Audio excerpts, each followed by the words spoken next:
Remember that time on Glee when Darren and Chris sang Teenage Dream and all of America, including Kurt Hummel, fell in love with him? Here's Darren to tell us all about it. I remember that time.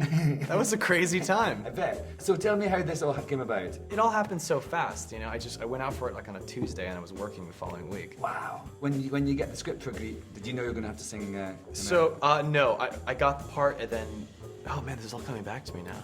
I'm remembering that Sands time. of time. Exactly. I remember getting it and then they said, do you know the song Teenage Dream by Katy Perry? And I was like, sort of.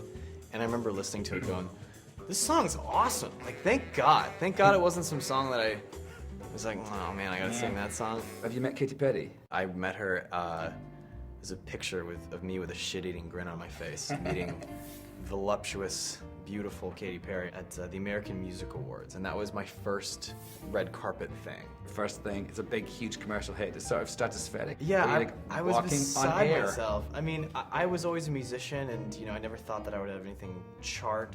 I actually was in a battle with myself because at the time I'd written a musical, Starship, and they were both on the charts at the same time. I was on my phone, like going through, like seeing which one could beat them, and at one point, Starship beat the Warblers for like maybe an hour, so I like defeated myself at one point, but then There's some jokes about beating. I was gonna say yourself, beating myself off. You could see me going there and like restraining. I was restraining from beating myself off. And yet you did. And yet I did. Beat myself on. You dirty, dirty thing. Sorry, I had to. It was there. Let's just like call a spade a spade. I'm kind of intrigued by like your relationship, Blaine and Kurt, was such a big deal. It must be very gratifying. You must have affected so many young people around the world. Yeah. In a really positive way. The show started right at the advent of social media. Glee was really at the forefront of that explosion. So a lot of young people, how much they loved that relationship was really, really heard in ways that I think media executives weren't used to hearing that directly.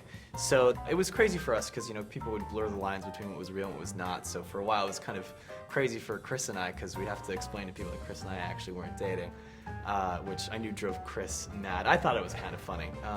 Ooh, this is a really good story. What? Come on. So, okay, my very first time, I've just met Criss Colfer. That night, Sutton Foster had a cabaret show. I had tickets to this thing, but I had this extra ticket because a friend of mine bailed.